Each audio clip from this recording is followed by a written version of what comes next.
What are you up to? Not much. Just got back from the facility, just making calls and coaching, and that's kind of it. So, Yeah, are you guys gearing up for the US Open then? yeah, we got a couple guys going out there, a couple young guys, and then a couple guys coming seniors too. So, just getting ready for that. It's coming up fast. Crazy. It's like a quick turnaround after NCAs. Yeah, that's something that we've been kind of discussing as a staff a little bit is like, you think the season's over in Cleveland, or in March, and like we're sitting here talking and like Coach Barber's up to his neck and stuff, and Coach Johnston, like everybody's still so dang busy, and they're like, Oh yeah. It doesn't seem like there's much of a break. Like it just keeps going.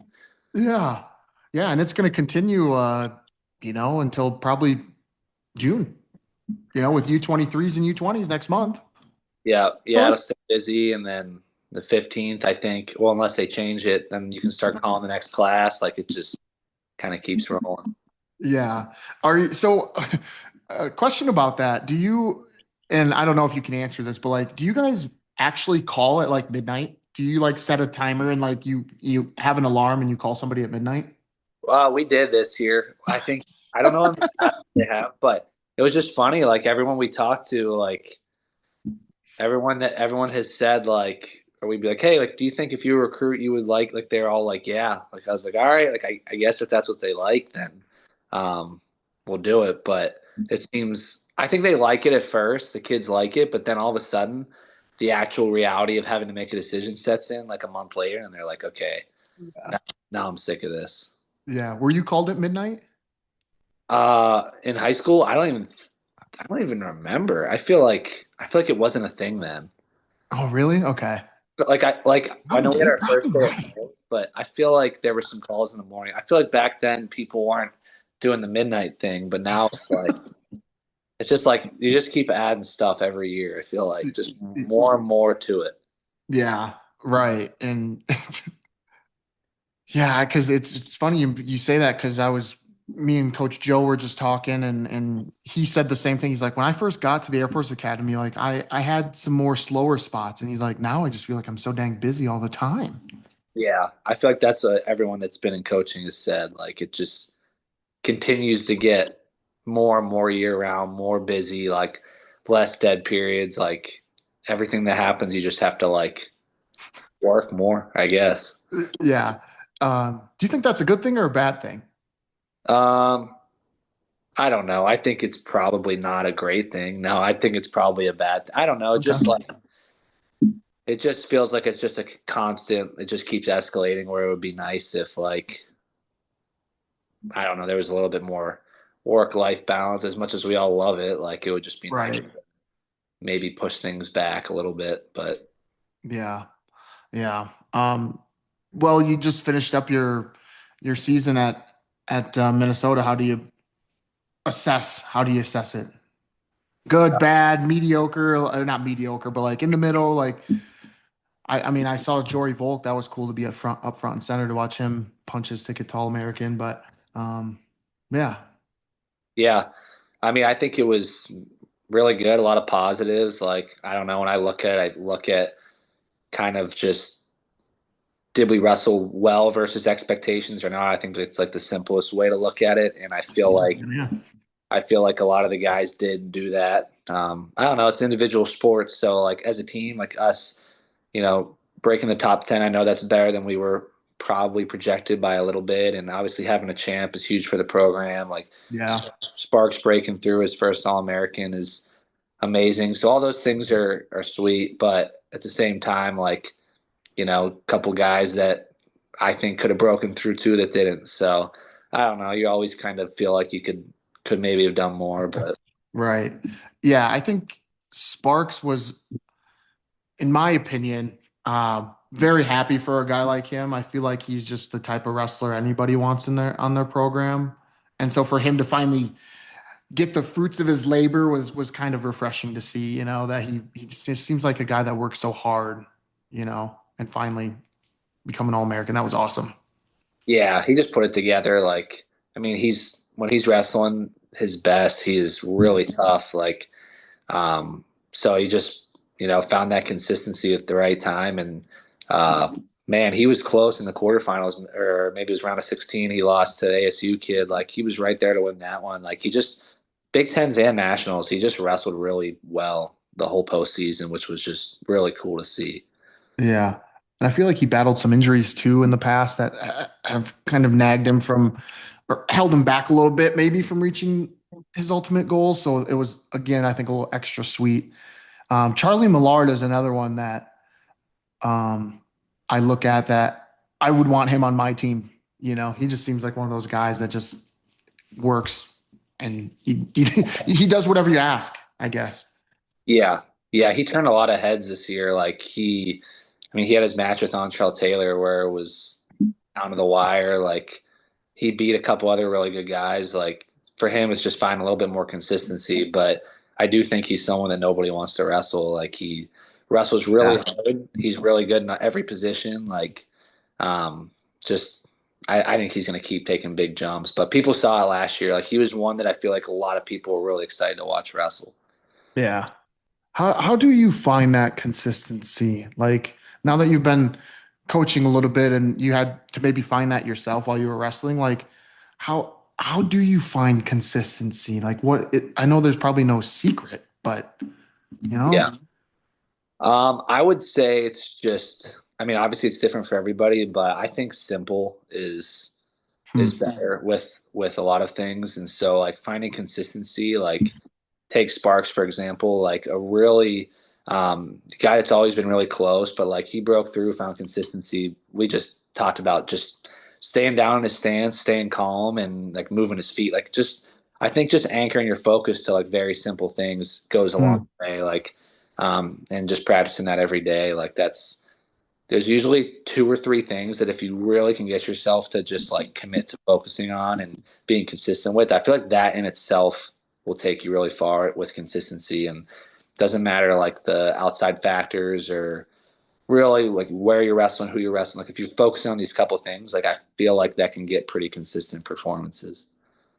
yeah. And isn't that funny how it like hammering down just a few things can take you that far? Like we think it's kind of more complex than that. Like how are people so good? And it's like, well, there's only a few things that they just do so well. And it's like we we think it's so much more complex than that. And it's kind of Yeah. not. Yeah, yeah, it really is. Everyone wants like the big fancy thing, and obviously there's guys that can do incredible things and have different Mhm. skills, but like just being simple, knowing what you're good at, and making guys wrestle where you're good, like that just that goes so far. Yeah. Yeah, it does. Yeah. And we're kind of like always searching for kind of the new or next best thing. Like Yeah, I remember when Spencer Lee kind of came up. First it was like the John Smith low single, and then I know there was stuff before that, but Spencer Lee's kind of roll through tilt and now it's kind of Jax Forrest has the ball and chain tilt now. yeah, I feel like that. Uh, but yeah, you're right. Just doing your thing and consistently is the best option, honestly. But yeah, yeah. I mean, people can learn from those guys. Obviously, like that's how technique spreads and everything. But um, I don't know. Sometimes it's like if you find your lane of something that you're good at and you can build around it, like yeah, something to be said for that. yeah. Um, I wanted to ask you, you were kind of involved in I would say one of the highlights of the tournament. When Max jumps into your arms and kind of bull rushes you, if you will. Like I don't like, were you not prepared for that, or what? Or what happened there? Well, my this is really what happened in my mind. So in the semis, he had a big win over Ferrari. Super Yeah, excited. He came over and he went for the hug. He went hug, so I went hug, and it was like one of those bro hugs. So yeah. then finals, I don't know. I'm in the moment and I'm just excited, and he starts coming over, and I think my instinct just like went that it was kind of the same thing. And at the last moment, he went airborne, caught me on my heels. I was so excited. It happened really fast, but I think my adrenaline kicked in where I was like, I just got to get up. I think someone helped me up a little bit, and uh, yeah, it almost makes it more memorable. It's funny, but I don't know why. I mean, that's what people do. They jump in their coach's arms, so you'd think I'd have been more ready for it. But Yeah. hey, it was my first champ, Yeah. so I guess that makes it even more memorable. Yeah. That had to be a pretty awesome moment as a coach. Like I when Carter became an All-American, I mean, I'm just the director of ops and I went insane. So like I can't imagine being a coach and having someone being a national champion. I mean, especially in that bracket, dude. I mean, so that just had to be, I don't know, off the chain, man. Like, Yeah, yeah, it was special. It was incredible. I mean, something you never forget. But I knew what he was capable of. Like I knew sure. how good he is. I mean, he just won the Worlds in August. Like I know he took a couple losses this year, but you just know when you know how good someone is and the work they put in, like you just want to see them get the result. You just want to see them, and nothing's given in this sport, and it'll be the same thing next year. It won't be given. Yeah. I still think he's the best guy, but it's just there's a lot of guys there that are competitors, so you're always chasing a little bit. But to get it done and like you got to enjoy those moments. Like Yeah. wrestling has a lot of ups and downs, but if someone reaches the top, you got to celebrate it. So it was sweet. Yeah. I want to actually, like you mentioned the semifinals match. How do you coach a match like that, wrestling, competing against somebody like Ferrari who has a different style than pretty much kind of anybody else that you run up against, and it goes into tiebreakers. I mean, do you feel kind of like, one, how do you coach that? And two, do you feel kind of helpless in that 30-30 tiebreaker as a coach, being like this is it. Like, I don't know how to coach this moment. Uh, yeah, I mean, Ferrari's such a tricky guy to wrestle. I mean, he hasn't been taken down in years, like, which is just a crazy thing to even say. So I knew it would be a tough match. Max is very offensive, so it's just two guys with different styles, and yeah, it's a very unique style and unique challenge. And we kind of prepared for him, but I knew that you can prepare for him, but he's a hard guy to score on. He's a hard guy to get to. But I know Max is a gamer. He's a competitor. I felt good about it, but you don't know how the match is going to go until you watch it. So I will say, when it went to those rideouts, it was something we've talked about a lot because Max is someone that he's so known for being dynamic on his feet, but he can be good on top and bottom when he commits to it and when he wants to. Mhm. We just talked a lot throughout the year and especially spent time in the last couple of weeks on that situation. You could end up in this situation where you need to ride somebody. What's your plan to ride somebody? What's your plan to get away quick? If it goes to tiebreakers, you want to go down first, you want to defer. Like all those things are just things that we talked about. Mhm. It's just important to plan for those moments. And he, but he's a gamer, and we had a good plan. And I know top and bottom people are like, I didn't feel confident when it was going there, maybe, but I'm like, he's a competitor and he can ride when he Mhm. needs to, and he can get out quick when he needs to. So Yeah. Yeah. It must be fun coaching guys like that. yeah, You it know? is. It's great. Yeah. Do you still put your shoes on every now and again, or Yeah, I'm on the mat pretty much every practice. okay. I wrestle with Max all the time, but I wrestle with kind of everyone in that 65 to 97, even maybe a 57 here, maybe Charlie here and there. But yeah, I'm on the mat all the time. I feel like we got a great coaching staff, Yeah. but being the youngest on the staff, I think it's something that I can offer. Just being consistently on the mat and getting my hands on guys and feeling things, and the other coaches are on the mat as well. But Yeah. just being a little bit younger, I just try to take advantage of it because I know that eventually those days are coming where you're a little more sore the next day. Yeah. Are you getting to that point where you're kind of sore the next day, or not yet? I feel pretty good. I mean, I'm not training like to win a world title. I'm in Right. there trying to work with the guys, wrestle with the guys. Okay.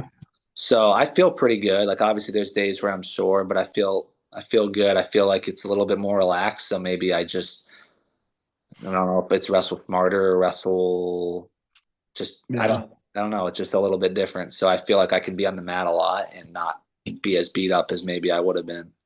I know what you mean. When you're not training to compete and you're training to teach, they're kind of like just two different kind of styles of practice that you're putting your body through, you know. Yeah, yeah, yeah. It's definitely a little bit different. But I do want to be, in good enough shape to be able to wrestle with these guys, push them, and Yeah. just give them another feel, just another person to push them in the room. So Yeah. How did you wind up at Minnesota? Because I know you were at Lehigh for a bit. And from the outside looking in, that seemed kind of almost like the perfect fit because you're from out there and Lehigh's there and and so there you go. And now I think to the surprise of some, you kind of found your way back to the Midwest, which is awesome. The Midwest is great. So, you know. I was at Brown actually. Brown, that's what I meant. Yes, that's what I meant because you were with Mickey Philippi and Lean and those guys. Sorry, Brown. Yes. Yeah, same colors. So I guess Yeah. there. Dang Um, it. I was at Brown. Mhm. Yeah, and I was enjoying my time there. They're a program that's building, and Yeah.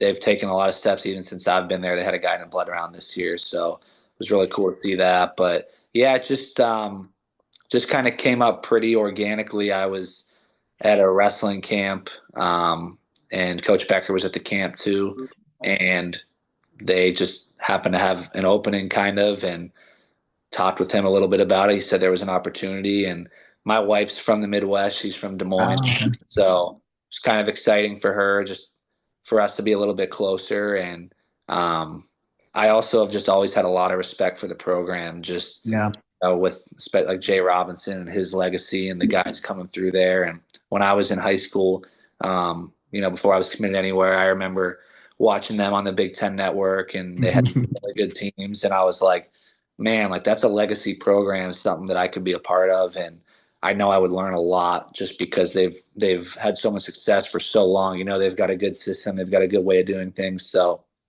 just yeah, we just checked it out, and we really meshed well with the people. Like I said, like we like the Midwest, we like the guys and everything, and so it just kind of made sense. Yeah. Oh, so your wife is from Des Moines, huh? Yeah, yeah, we Okay. met at Iowa. So Nice. yeah. Nice. Okay. Is your family still mostly back out on the East Coast?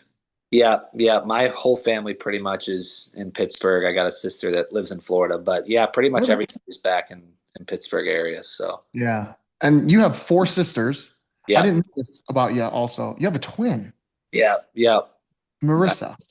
yes, That's yes. I didn't are you guys like identical or just what do they call them like fraternal? We're fraternal. Yeah, yeah. That's always like a kind of like a surprise to people. Which I mean, it makes sense because I don't know. They only know me through wrestling, so they wouldn't know that. But yeah, I got four sisters. I have an older sister, a twin sister, two younger sisters. My older sister and my twin sister each have a couple of kids. So I got some Yeah. nieces and a nephew. And so, Nice. but yeah, so I had a twin sister. So yeah, my sisters growing up, they're really into dance. My one sister was into softball. So they had a bunch of activities and stuff, but Yeah. no wrestlers. Yeah. So were you the first one kind of in your family to go the wrestling route? My dad and his brothers wrestled, so Okay. that's kind of what got me into it. I was like 4 or 5 years old whenever I started wrestling. Just I don't know. I think it was my mom's idea to get me into it. She's like, "Oh, he should Yeah. try it," and I was like probably one of the smallest guys in the room, and yeah, yeah, it was a good fit. Yeah. Your mom was the one that did she do any sports growing up? um, That's a good question. I don't know. We haven't talked about her athletic career a ton. Yeah. I know she's athletic. I know she did some Mm. sports like maybe softball and some things, but she wasn't like a college athlete or anything. My dad Yeah. wasn't either, but I know that my dad liked wrestling when he did it, and my mom, she still really loves wrestling. Like Mhm. obviously, I'm not competing anymore, but I think she follows it more than my dad does now. She's just a wrestling fan and likes following it, and which is really cool. So she was Yeah. always super into it. Yeah. I love that. Like what I kind of ask some people when growing up, I ask them like if their parents did it, and when they say no, it's kind of fun to hear how the parents almost become they just become part of the sport as well as their kids do it, and it just like sucks you in, man. Like I don't know. Yeah, yeah, it really does. I feel like I don't know, my whole family, like I just feel like wrestling was such a big part of my life, and my parents were into it, and they all just kind of by coincidence, I guess, kind of were sucked into it too, and they had a lot going on, but I don't know, Yeah. it's a sport. Whenever you're like really into wrestling, I feel like it's just like sucks everybody in. So Yeah. Now, are you from Pennsylvania or like originally are your parents from there? Did you grow up there or did you guys kind of move around a little bit? yeah, I'm from there, lived there my whole life. My parents, they were high school sweethearts from a school in the area, maybe, I don't know, 25 minutes away, Really? of Hempfield. So yeah, so yeah, they were in the area, and my grandparents were all in the area too. So Mhm. a lot of Western Pennsylvania roots. There's a lot of Kemerer is like a pretty popular name in that region. Like there's a decent amount of cousins and things. So it's just kind of yeah, there's a lot of Kemers in Pennsylvania. So Yeah. Did that ever maybe come into play about you maybe staying closer to that little area that you guys have built as a family? Like when it became like college and stuff. yeah, a little bit. I surprisingly, like we weren't super like I have to be close to home. Like my parents were always just kind of like wherever feels like the best fit, whatever's the best opportunity. Like Yeah. you got to put that first. Like we'll support you no matter where you are. Obviously, if you're closer, it's a little bit easier. But they were just super supportive of like somewhere where I felt like it was a good fit for me. They knew how important wrestling was to me, and I took school really seriously, so they knew that was important to me too. So they just kind of supported whatever I did and said, you know, we'll get back behind it. We'll get behind it. And when I was out of Iowa, my dad like didn't miss a match, and my mom didn't Nice. miss many, so they were super Mhm. supportive. Yeah. What do they do? So my dad is an electrical engineer. He started his own company probably like 20 years ago now. When I was in like Wow. elementary school, he started his own company, and he's been doing that since. And then my mom, she stopped working around that time, but she was in the business world. She worked for Bank of New York Mellon. She got an MBA from Pitt and stuff. So she was Jeez. super into business, and but she had five kids and Yeah. decided to stay home and everything. So, but she's really smart, and she probably could have killed it in a career, but she had to take care of all of us running all over the place. Yeah. What about your sisters then? So like you obviously came out to Iowa. Where did they branch off to? You said one's in Florida? Yeah, yeah. So my older sister, she went to Ohio State actually, Oh, okay. also an electrical engineer, and she moved around a little bit. She was in Colorado for a little bit. She was in California for a little bit, and then she met her now husband, who was also from Western PA. So she moved back. What are the odds of that?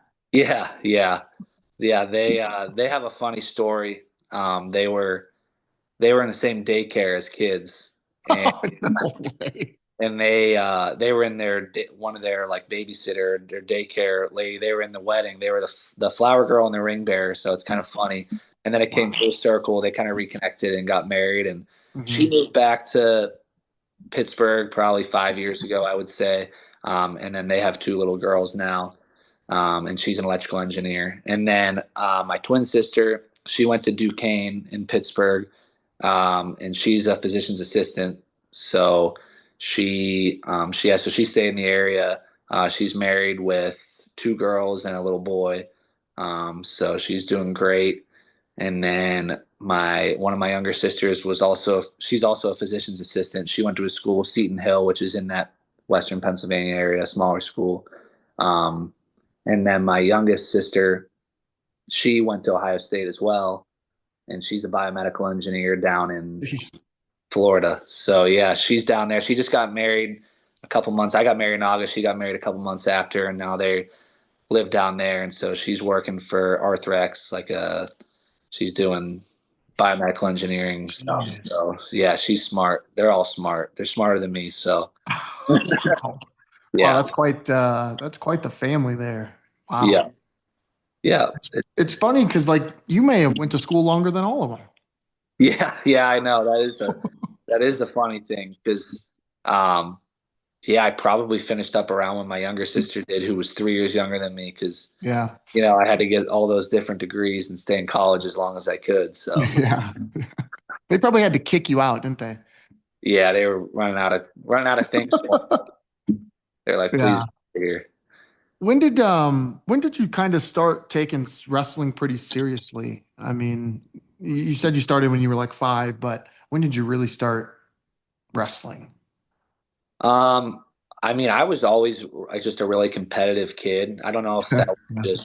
just me or my dad got it instilled it in me or whatever. But I was always really competitive, so it was always really important to me. But then, um, I remember in about sixth grade, uh, is when Young Guns, the wrestling club, started coming to my high school. I had gone to some other clubs that were great, but I just remember around that time, middle school, Jody Strittmatter and John Strittmatter's brother come in running practice and just speaking a lot about like accountability and like getting up and getting workouts in and like doing hard things kind of. And it just really Yeah. stuck with me and like motivated me. So I kind of remember in middle school just it turned a little bit from like my dad was making me do things to like I was the one that wanted to do things and he wasn't telling me to do this or asking me to do this. Like I wanted to be doing those things and seek out training opportunities and competitions and everything. So I would say around that time is whenever I got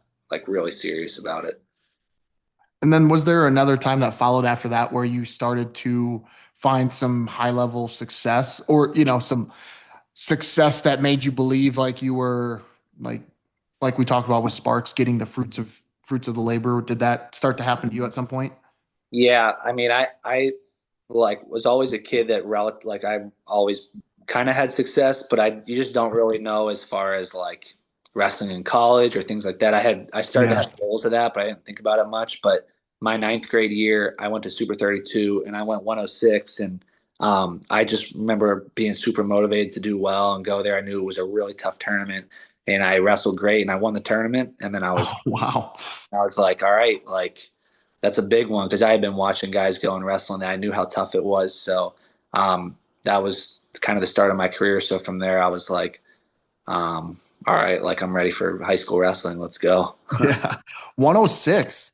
Yeah, Man. So you were a little guy.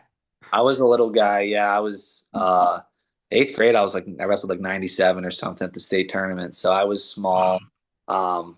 I just kind of just hit puberty really late. Like I just Yeah. stayed small, was the smallest guy for a while there. When did you start to grow then? Like how was kind of the projection or progression, I should say, through high school? You were 106, but you ended up at like what, 149 or 145, somewhere in there? Yeah, so I went six my freshman year, and I was cutting pretty hard to get down there. Like I Oh, actually really? a lot of the year at 13, and I cut to six at the end of the year. And then I went to 26 the next year, so I Oh, was a wow. pretty big jump there. And I wasn't cutting a ton for 26, and then 138 I went the next year, and then 145 my senior year. So Jeez. You kind of just kept getting bigger because even like throughout college, like you started you started at Iowa like 149, 49, yep. and you went to 57, and then all of a sudden you're at 74. You just Yeah, my dad is a pretty big guy, and he okay.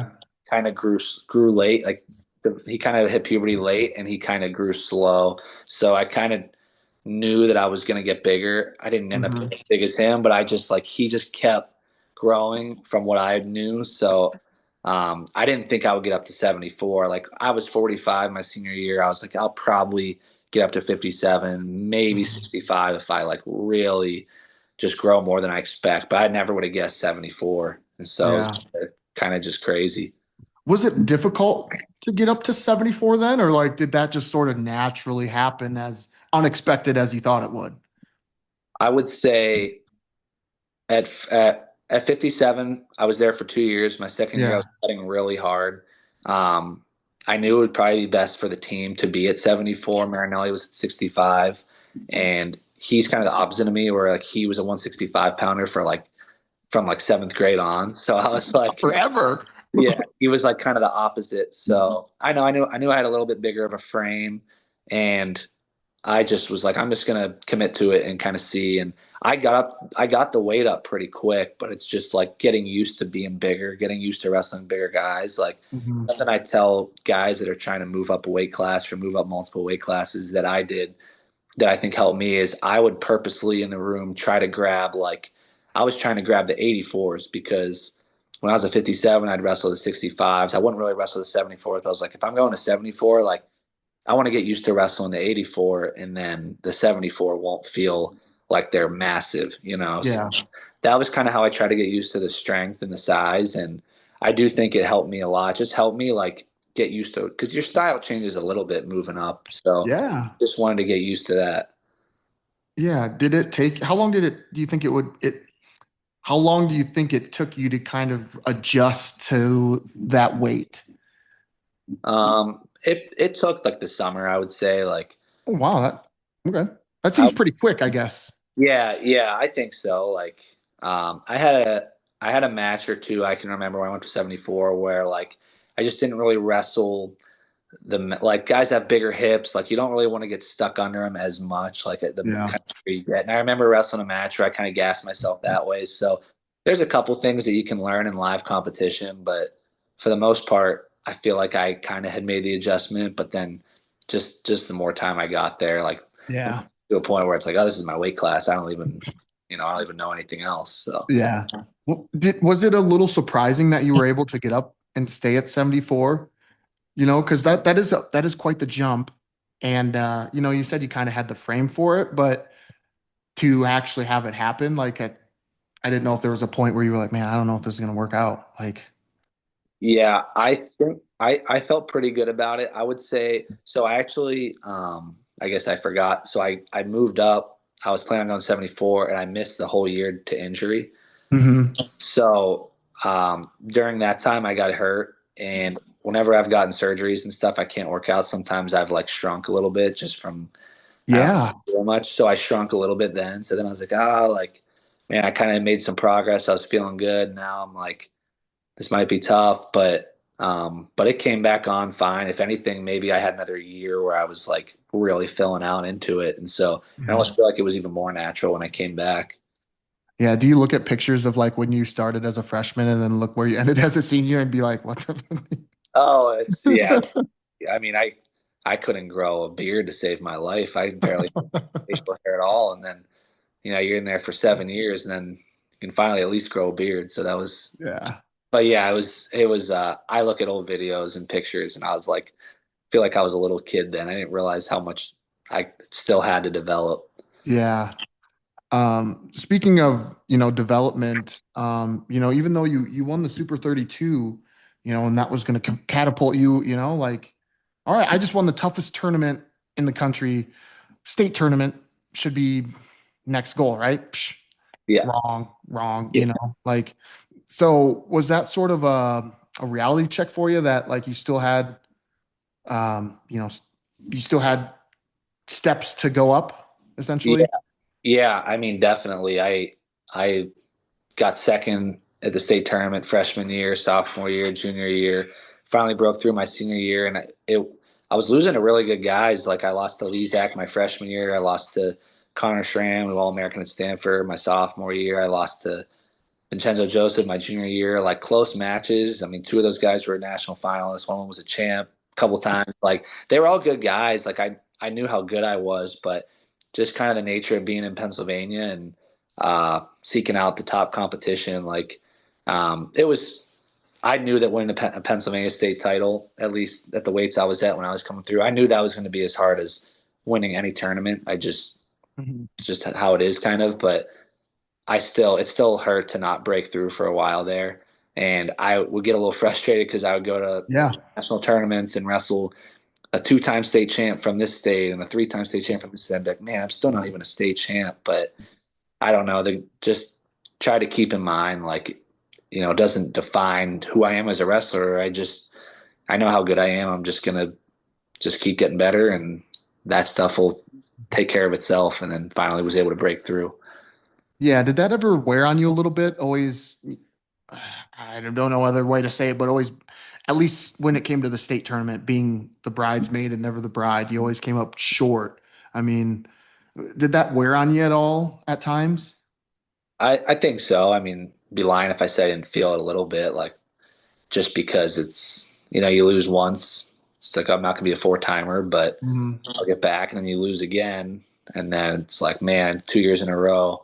The third time is when it's really like, man, like now I got one chance left. I've been this close. I remember every time I'd be like, I gotta wait a whole nother year for this. Like that's kind of the thoughts that I would have and the frustrations. But I don't know. I had a lot of good people that had my back through it, and there's so many good opportunities to compete that it'd be like, you know what, let's just go and compete at Fargo, compete at Super 32. Like you got all these competitions to get better, and then before you know it, the state tournament's there again, and you get another crack. But it was hard. I mean, it never made me love the sport less because I couldn't stay Yeah. away, but it was just frustrating.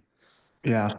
And then what about when you finally did break through and, quote unquote, got that monkey off your back? Like, was that a pretty just, was that more relief than anything, or was it still pretty just, incredible to have that happen, winning a state title your senior year?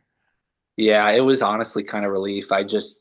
Um, it felt good, but it was just kind of like I expected to do it. I had expected Right. it earlier, so it was relief for sure. Like I think there were a lot of people that were happy for me just because they knew that they got monkey off your back type of thing. But it's just funny, like in sports and wrestling and life, like you're just on to the next thing. Like I was like, all right, I'm going to Iowa next year. Like I want to. My goal is to start winning NCAA titles. Like you just start focusing on the next thing so fast that you only Yeah. appreciate it for so long. So I enjoyed it. I was happy about it, but I was kind of already like excited to get to the next thing. So Hmm.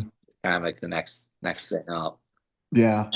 Looking back though on it, like that's why I like to sort of talk about these things and kind of put us back in that moment to just reflect and pause as if we were in that moment because we do move on so quickly. It is Yeah, the best thing. Like we're already looking ahead to next year, yeah, to some extent. So like, you know, as you look back on that state title and like, I mean, the work you put in to get there and coming up short and the adversity to land where you did had to be just pretty awesome. At any point, you could have thrown in the towel, or like doubt could have won, and it just never did.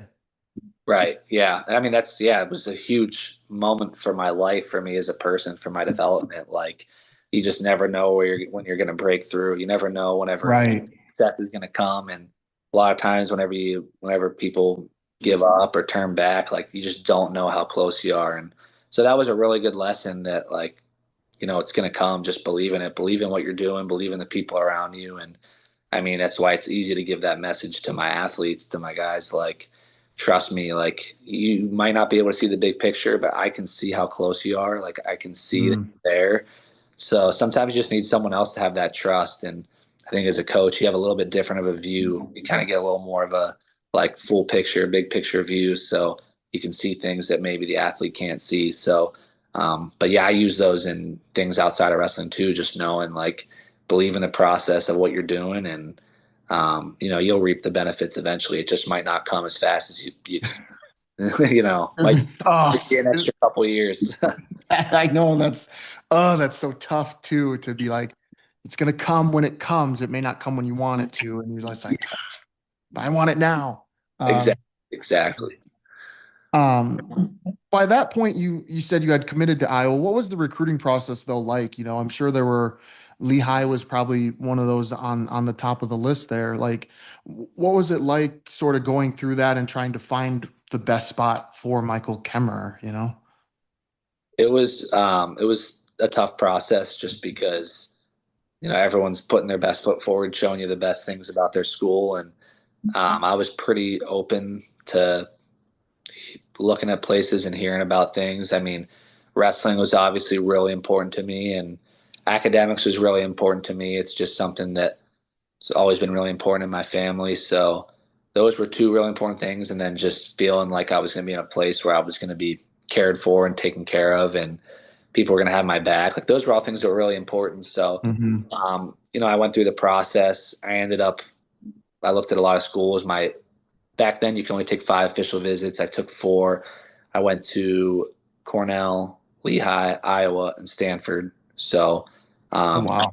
couple of those Ivy type schools, Yeah. and then a Big Ten in Iowa. And yeah, just going through that process. It's a story that I've told before, but things that were really important to me were just like being around people that were super serious about wrestling, and I didn't really want to be in like a big party atmosphere. And so it's kind of funny. I went on my visit to Iowa, and it was just it was in the preseason, and guys were having a good time, and it just seemed like a little bit too much for me. Like I was like, I don't know, like this is, I just want something that's a little quieter, a little more just people are focused. Like, not that you can't have fun, but just seemed like a big, like a party atmosphere to me. Sure. Which, Yeah. high school kid coming out, I was a little bit like, I don't know if that's for me.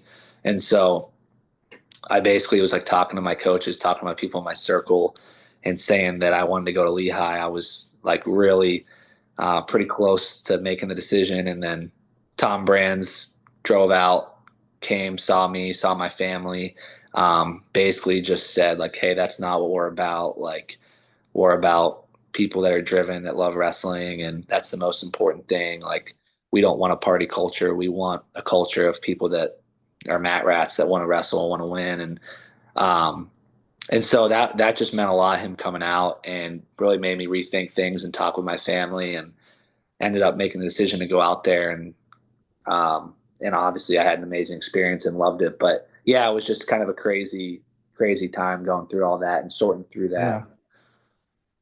Yeah, especially when like you were there and you witnessed like it.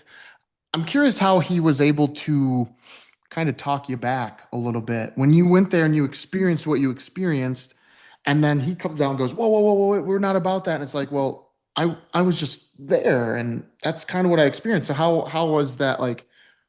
I don't know, you know what I mean? Like how are you not about that when I just went out there and that's sort of the vibe I got. Yeah. I mean, there was just a ton of accountability. Like, that's something that that the brands have always, like, they have a ton of accountability, and they'll be the first ones to tell you when they made a mistake, and they'll take stuff on themselves. And they just said, like, that's on me. Like, you shouldn't have been with those guys, and those guys shouldn't even be doing that. And that meant a lot, just the honesty. And then it was just exciting to me to kind of like the rebuild a little bit. Like, they hadn't won it in a couple of years, and it was like, man, you can be a part of this next group that comes in and has a good culture, and has, you can get us back on top, that kind of thing, which was exciting because I was an Iowa wrestling fan growing up. I was coming through Young Guns. Jody was an Iowa alum, and Yeah. I watched them win a couple titles, and so I just was like, man, that's really cool to think that I could kind of bring in the next wave of Iowa wrestling, and try to get some titles. So that really had a good effect on me. Yeah. Did you talk about it much with like Spencer at all? You know, being on the same team as him? Like, did you guys discuss it much, or were you kind of like, we'll make our decision on our own, not on our own, but like, we'll figure it out and do what's best for us. Yeah, I definitely tried to be a I tried to advocate for the program. I mean, I knew from having him as a teammate in high school, like, that he's a killer on the mat, but I also knew, like, same thing, that he was about the right things, and that he would be such a big part of our team, an important part of our team. And he was such a big part of my high school team. I just knew the effect he could have on a program. So I definitely was, and I was honestly loving my experience. So I was sharing those things with him. Like, I didn't have to make stuff up. I was having a great experience, and he came out on his recruiting visit and was with me, and just, yeah, I just was straight up with him. I mean, he knew he could Yeah. trust me. He knew I was a straight shooter about it, and I told him that I really was enjoying my time, and that I thought he would love it. And at the end of the day, I wasn't. I was like, I won't hold it against you if you decide Yeah. to go here or wherever else, but I'd love to have you as a teammate. And then it ended up working out. Yeah. What about the academic side? You've said a couple times that that was sort of kind of a big deal for you. And when you compare those four schools academically, Iowa is obviously below those ones. So like, um, what were you thinking academically going to Iowa? Did you have an idea of what you wanted to do or where you wanted to go with that? I wasn't totally sure what I wanted to do. I mean, business, I knew, like, roughly. And my thinking was kind of like, well, if I make a name for myself on the mat, like that's going to help for one thing if I want to go into the business world. And I feel like Iowa wrestling has a brand. Um, I felt like there would be a lot of alum that could probably like if I needed to go down a certain route, I could. And so I just thought more about that versus like obviously the value of the degree of those places is amazing, and there's Right. that, and they have, I'm sure they have good networking too. But Mhm. I just I knew I could still go to a Big Ten school and get a great education and have good connections and get where I needed to be. So that was kind of that was kind of what led me there. Yeah, that makes sense. You know, um, as far as academics, was it difficult transitioning from high school to college and like trying to stay on top of your studies and you're competing and now you're hurt and that's taking a mental toll on you? Like, was there ever a time where things may have fluctuated a little bit and got, sort of difficult at times? There were probably a couple times where like yeah, you can have a lot of uh, deadlines coming up, things like that. But I feel like for college, I almost enjoyed the structure of school more in college. Nice. Yeah. There's so much more built-in free time, so I feel like I could just use my time well. I could get my wrestling in, my workouts in, and I could find time to really lock in and do my schoolwork. And I feel like it was easier for me. And in high school, I was trying to get workouts in and do all those things, but you're confined to be in a building for Right. 8 hours a day or whatever it is. So I feel like there were times where I was in school and I was sitting there and I was like, I just feel like I could. I'd be like, sometimes I'm trying to like do my homework like as soon as it's handed to me before the class ends, like just so I could have more time to train in high school. That was just Hmm. kinda, like trying to like make the most of my time. Whereas in college, I didn't have to like. I just had more time to work Hmm. around. So maybe it was harder, but I could use my time a little bit better. Yeah. Did you consult with like your sisters and all about the college scene? Did you come home and be like, all right, sisters, here's what I got. What do you guys think? Did they help you at all? Not really, honestly. I give them a hard time for that, but no, they just knew like they knew that I had a lot of good opportunities, and I know they were Yeah. asking for me, but they were just um, they were supportive. But I think Yeah. at the end of the day, they knew that I was probably going to go where I wanted to go, and that was Yeah. it, which is crazy. Like obviously, like having a twin, like you're in classes together and have the same friends and everything. You're together for so much the first 18 years of your life, so it's just kind of crazy all of a sudden going across the country, like you have your first birthday where you're not together, like things like that are just kind of crazy. Like that was like a crazy thing I Yeah. remember, but they knew that I was, serious about it. So, Yeah. Well, did you ever maybe say, hey, why don't you come to Iowa too then? Or no, I didn't. Just, no. I mean, I think I would joke about it with my younger sisters. I knew my Marissa, my twin sister. I knew that she wanted to be a PA, and they had a 5 year program at a couple schools close by. I knew she was going to stay close. Um, Gotcha. my younger sisters, I would joke and say things every once in a while, but Hmm. uh, I knew that they were going to be relatively close. Yeah. Did Julia, was it Julia who went to Ohio State, the older sister? Did Yeah, she yeah. ever recruit you?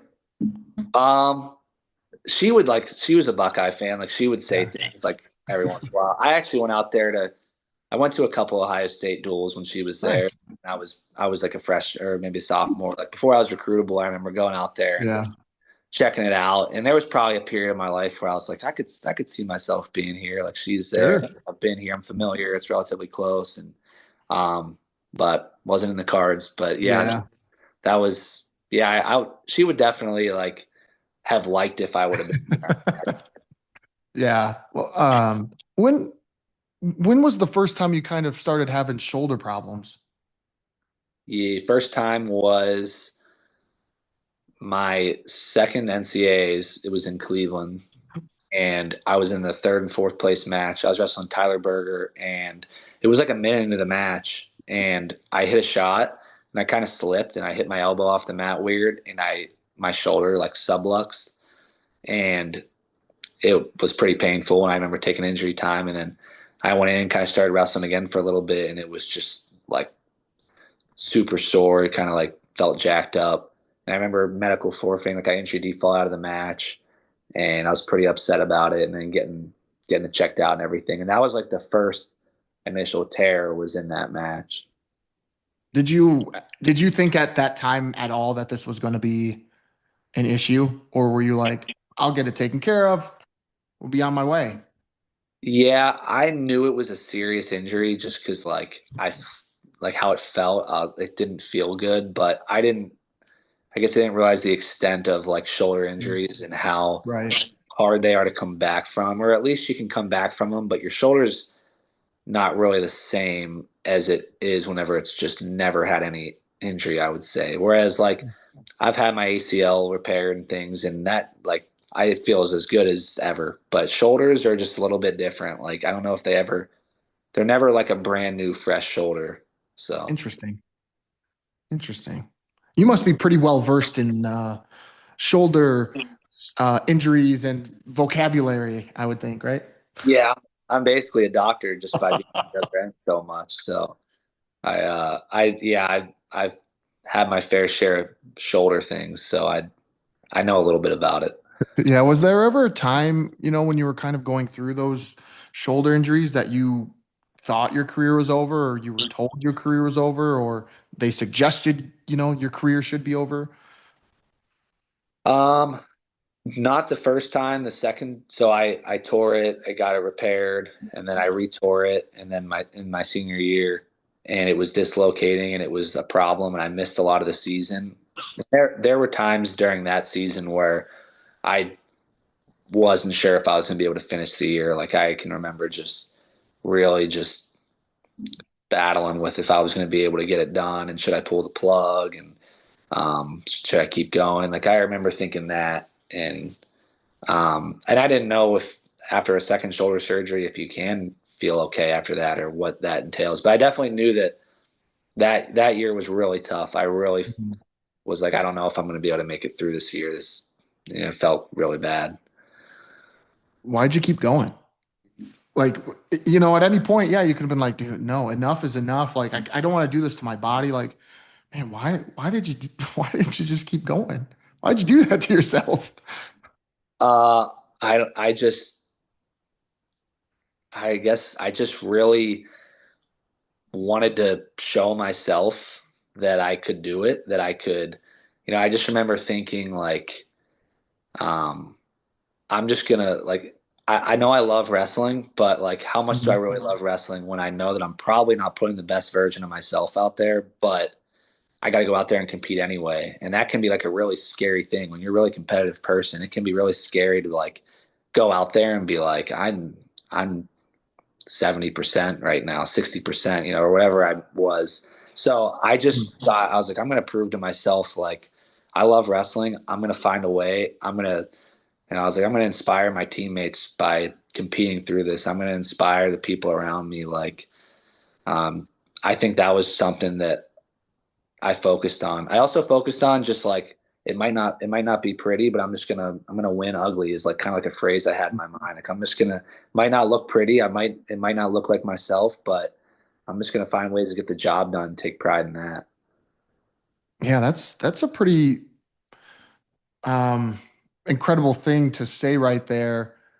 Um, that you as an athlete, you can be scared if you're in a way, I would say like you're vulnerable. You feel Right. like um, you're not invincible. Yeah. Like that can be a scary feeling when you feel it for the first time as an athlete. Like you, obviously we're kids, we think we're invincible, and then all of a sudden something happens and you're not. And you're like, oh my gosh, I'm human. And Yeah. yeah, so that's a pretty God, what's the word I'm looking for?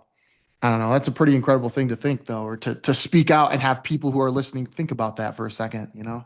Right, right. Yeah, I mean, you just put so much of your identity and value into wrestling, and that's where like people talk about having faith and like how that's so important. And it's something that like when things get tough and like, this is just wrestling, this is just a sport, like I think that those things help a lot. Um, Yeah.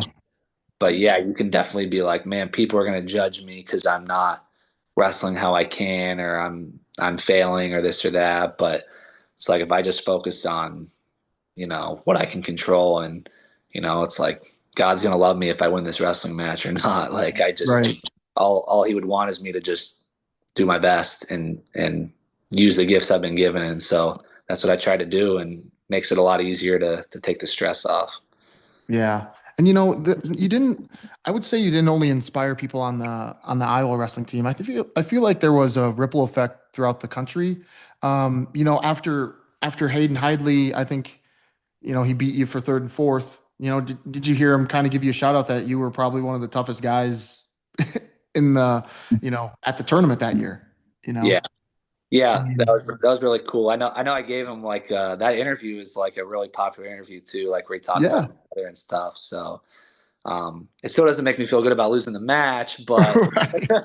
but it was a really cool thing for him to say. And we've actually competed against each other for a long time, just him being from Pennsylvania. So I've got a lot of respect. I know the Highleys are great, but yeah, that was a cool shout out. Yeah. Like you said, yeah, probably didn't make losing any better, but it just kind of showed the impact that you were making. Kind of like what you said earlier about how if I can make a name for myself wrestling, some of these other things might take care of itself. And like I feel like that was proof that you kind of did, you know, Yeah, when he could have said anything. And one of the things he said in that moment was how much respect and how tough you are. yeah. Sorry, how tough you are. Hopefully, still. I Yeah, don't. right, I wouldn't choose to go through that again, but right. I uh, just, yeah. Anyway, go ahead. no, no. I just was gonna say, yeah, I was, yeah. Any chance you can get to inspire people or um, motivate people or have an impact, I guess. Like that's the things that are bigger than sports for sure. Yeah. Um, Two things here. One's kind of more of a negative, so I'll start with that one. The one that I remember you wrestling, I'll never forget it. Um, the Big Ten. So I went to the University of Nebraska, and the Big Tens were at Nebraska that year, and you were wrestling Ethan Smith, Oh yeah. and I will never forget that time. I like your shoulder went out or something, and you like yelled on the mat, and you were like hunched over, and I was like, oh my gosh.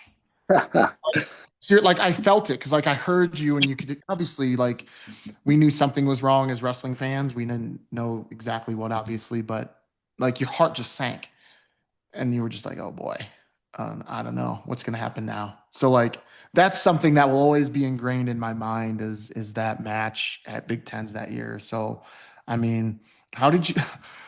Because even me, I was like, what are you doing? Like just stop, man. Ugh. Uh, Like what were you thinking in that moment if you remember that match at all? oh yeah, I remember that. That was. I mean, I'd had that happen in practice, but never in a match. That was kind of one of the things that could give me anxiety, or you could say fear or something.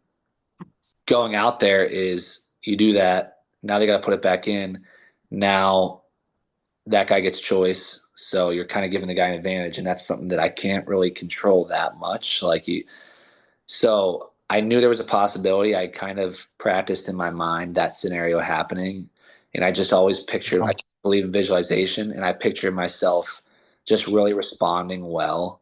And so that's what I tried to do. I guess in the moment is just respond well. And the big thing my coaches would say is like, so what? What's next? Like that was like a thing that Terry Brands would say, like something goes wrong. So what? What's next? So I just told myself that, and I needed to get another takedown in that match because he went down, got the escape, and tied it up. And um, yeah, just finding that spot where I could lock in and score the point. And yeah, same Yeah. thing, proving to myself, proving to my teammates, like you can find a way. It doesn't matter what your circumstances are. Make the most out of it. Yeah. Yeah. And then on the flip side, the positive thing that I remember was when you beat Mark Hall. I was at that duel and I like it's one of the I'm gonna say one of because there's a couple other that come to mind, the loudest moments that I've been and heard Carver. Like, was it loud for you? Like as loud as it was for like me? I'm just trying to imagine being on the mat there and having like it was so incredibly loud and intense. But like, did you feel that as you were wrestling?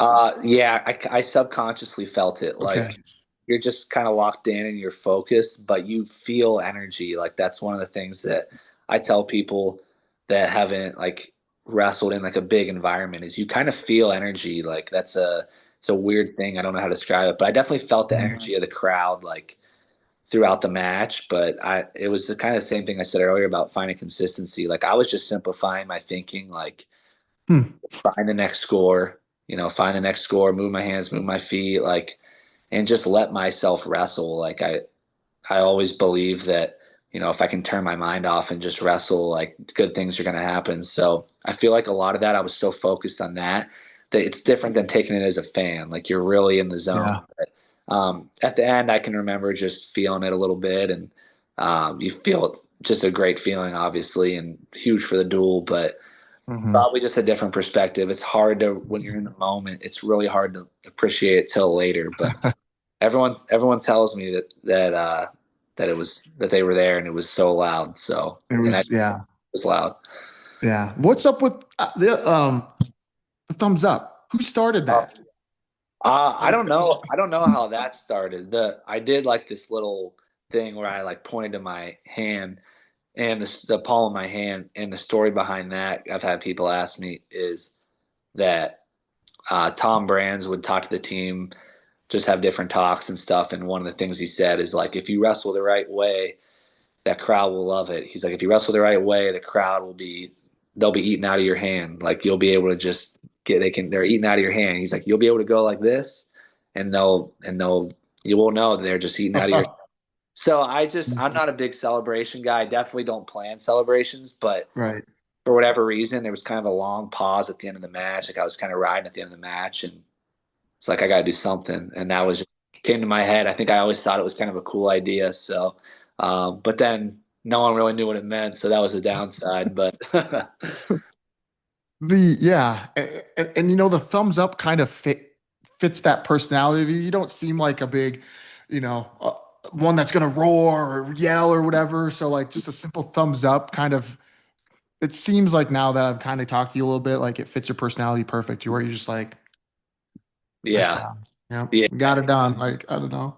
yeah. I mean, for me, like the celebration's cool. Like obviously, um, there's cool things. Like if someone goes crazy, like you get some cool pictures and stuff, I guess. But Yeah, for me, it's just like satisfaction, just like it's a good feeling. Like I was happy with it, and that's enough for me. Like I'm glad that I did what I needed to do. So yeah. Did you ever imagine? I'm sure you've been asked this a lot too, but did you ever imagine you were going to be in school for that long? For no, 7 years? no, definitely not. Because that's the other question I had. Like, not only keep going wrestling wise, and why did you keep going, but like academically, like that's the other part that I think people forget about is we only see you wrestling and stuff, and we don't know that, like, dude, you probably had to get into grad school, right? And then you had to take, or was it just Yeah, masters? yeah, I did my master. So I got my master's. So I graduated in 4 years. So I got the medical red shirt. So I knew I would have 2 years. So I was like, okay, I'll use these last 2 years and I'll finish Hmm. my master's, and that's that last spring, and I'll be done. But then I got the COVID year. Yeah, So that turned into 7 years. So then I was like, well, now I'm going to graduate with my master's and still have two yeah, semesters to do. So I did like a human relations minor. It was all online classes. It was really easy, but it was kind of funny because I was in class with a lot of, I think, freshmen. Like it was an class, but I was like, I'm 24 years old in class with freshmen, so that was really interesting. So so hold on. So explain that kind of again. You didn't go into another master's program or anything. You were just doing a, I just so I re-enrolled. You could just like re-enroll as a student and say like non-degree seeking or something like that. yeah, okay. Or my degree. I guess I was seeking a minor, so I was just like seeking a minor. So I took this human relations minor because I heard it was really easy, if just to be Yeah. honest. And so Was it easy? oh, it was so easy. That's the only class you had to take? You just had to take one class? No, it was I'd take 18 semester hours to get the minor, so I took Okay. 15 fall and then I took three in the spring, and I saved the easiest one for the spring. So the spring I was basically not in school. I'm surprised that you only had to take three in the spring because then you weren't a full-time student.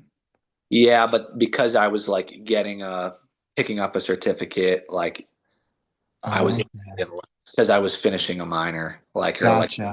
if you're in your graduating semester, you can just take the minimum needed to graduate. So it was kind Gotcha. of like I got myself that situation. So Nice. yeah, loopholes, you know. Okay.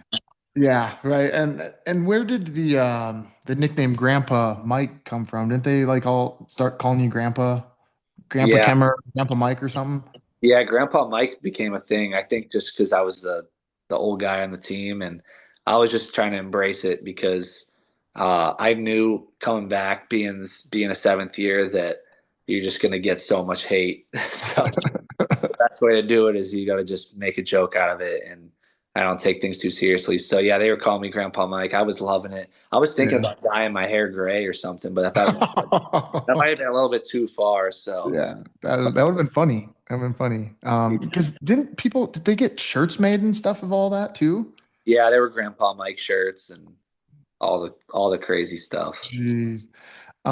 You know, we talk about all this stuff and all the things that you went through and the the sucky part is at the end of the day, you never did reach the ultimate goal of being a national champ. So like at the time, like did you think it was all for naught? I mean, did you have a moment of regret and being like, why did I go to 7 years of school? Why did I put my body through this when I didn't even reach the ultimate goal anyway? Like, you know what I mean? Like there's those negative thoughts that could have creeped in. Yeah. I mean, I've probably had those thoughts in like a tough moment, maybe, but for the most part, like I talked a little bit about like having faith earlier, and to me, Yeah. it is like it's so cliche, but everything happens for a reason. Like that Mhm. seventh year coming back for that, just going through that experience of being injured and wrestling through it and finding a way to just get more out of myself, like that just had a big effect on me as a person. It's just things like that that I think about. And obviously, you wrestle and you want to achieve your goals, but you just learn so many lessons from the sport. I mean, there's so many things that, if I didn't have that last year, like I met my wife my last year, like maybe, Really? yeah, Nice. Okay. go through injuries and this and that and COVID and all these things are thrown at you, but then meet my wife then and wouldn't change that for the world, wouldn't trade that for the Yeah. world. So it's like, um, yeah, I cared so much about being a national champion, would have loved that. And it was so important to me, but like, I'm very happy with where my life's at. And, now I get to give back to some of these guys. So Yeah. I really don't have regret. Obviously, I would have liked to achieve being a national champion, and I had high goals, but it's shaped who I am as a person. And I don't really look back a lot. I just Yeah. there's always things to chase after. So Yeah. How'd you meet your wife? What took you so long? I mean, you were there for I 7 years. seriously, it's just everyone's got to stay in college 7 years. Eventually, you'll find your wife. But I met her, funny enough, at a duel I was wrestling in. I believe it was against Minnesota actually, but she was at the duel and she just tale as old as time. She followed me on Instagram and after the duel, and I followed her back, and then I messaged her, and yep, the rest is history. So pretty Wow. cool. The 21st century social media. Yeah. I assume you didn't know her at all before then? You just, Oh, totally random. what gave you the courage to just up and message her then? I don't know. Um, just feeling good after a wrestling match. I still got the adrenaline going or something. Yeah. Yeah. Yeah, Um, a couple questions here before I let you go. We talked a lot about wrestling and like how you did it and why you did it, but what did you do to sort of take a break from wrestling? Like it's a very strenuous sport and you were very involved in it, but like how did you take a break and reset mentally and emotionally and just physically like, I just need my Michael Kemerer time today. yeah. It's a good question because yeah, I do love it, love the sport. But if I need a break, I mean, a lot of it, I'm not like a huge hobbies guy. Like, I don't golf or anything like that really, Mhm. but just being around friends, like I had a good group of friends in college. I had a good group of friends in high school. Like, I don't know, I've just like being around friends and yeah, I'm a big sports fan, so I would watch a lot of sports, football and things like that. It's just kind of Mhm. something to take my mind off it, especially like my teammates and I in college, we would get pretty into the NFL and college football and talk about that a lot.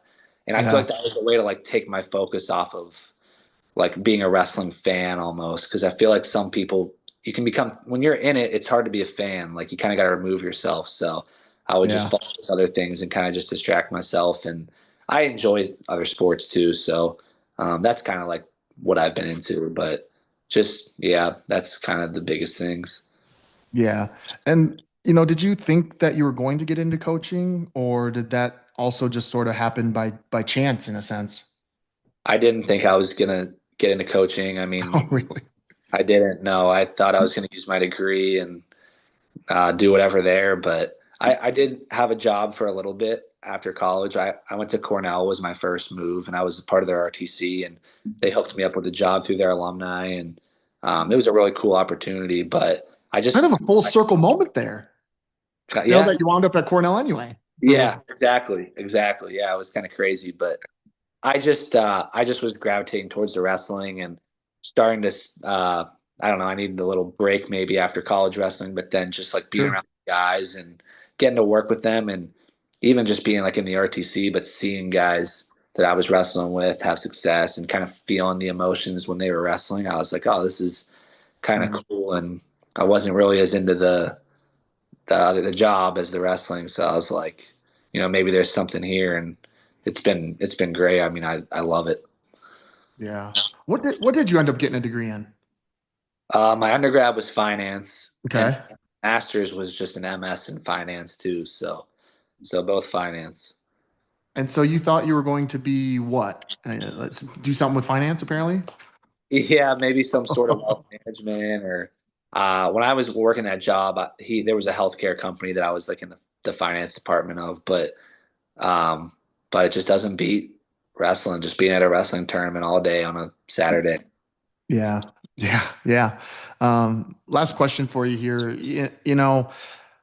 I think I could speak for a lot of Iowa Hawkeye wrestling fans anyway, that like I feel like you made your stamp on them and like you are one of the ones that they're going to remember and you're one of the favorites of the past that, like you have pushed yourself into echelon of one of the Hawkeye favorites, especially over the last 20 years, like just the way you carried yourself, you know, I feel like just if you came around ever Iowa City or Iowa wrestling, like people would just embrace you because of the way you carried yourself. So like, I mean, I know you don't think about that stuff much, as you're kind of focusing on the next best thing, but I mean, does that resonate with you at all? Do you kind of look back on your time at Iowa and be like, you know what, I'm very happy with what I did and accomplished, and I can lay my head down at night thinking I did my best. For sure. I think that yeah, I can feel it for sure. Like just being at any wrestling event or where there's Iowa people, and obviously they're always have good things to say. Like it's always super positive. But yeah, I mean, we brought a team title back.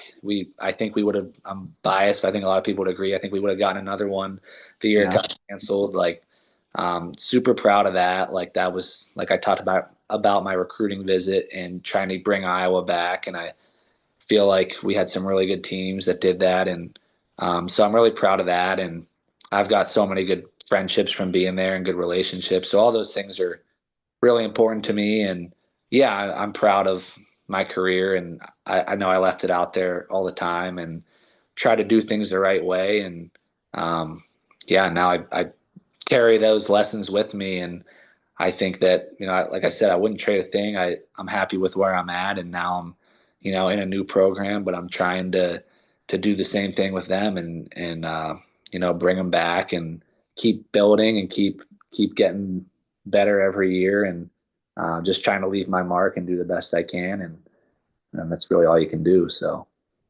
Yeah. Now you're now at another school where you're trying to bring them a title back. You know, Yep. it's been a Yep. while, and I think a lot of people were pretty excited when McEnelly came out in that gold singlet. You know, like those are iconic singlets in the sport in the wrestling world. So I think you know, keep it going, and I think Minnesota will be fun to watch. They're already fun to watch, but they're trending in the right direction. So um, yeah, what's next for Minnesota? Um, just we got some tournaments coming up, some freestyle this off season, and then it just starts back up again. But just trying to just keep building off the success we had this year. And I love the guys we have in the room. I love the culture we have in place, and the guys that decide to be here. I think that we got a really good group of guys coming in. We got a big freshman class coming in next year with some really tough kids. So Yeah, excited to get to work with them and just keep this thing rolling and keep building it. But yeah, that's kind of what the plan is. nice. Yeah, I love it because I grew up right around when those 10 All-American teams and Minnesota was competing for national titles with Jay Robinson, and man, they still are tough, but those were some fun years, and hopefully soon we'll be back to battling, with Iowa, Minnesota, Oklahoma State, and all them. So, um, Yep. shout out Zach Sanders, nice guy. So Yep. glad he hooked us up, and um, I keep cheering for him. So yeah. Anyway, Yep. He's the man.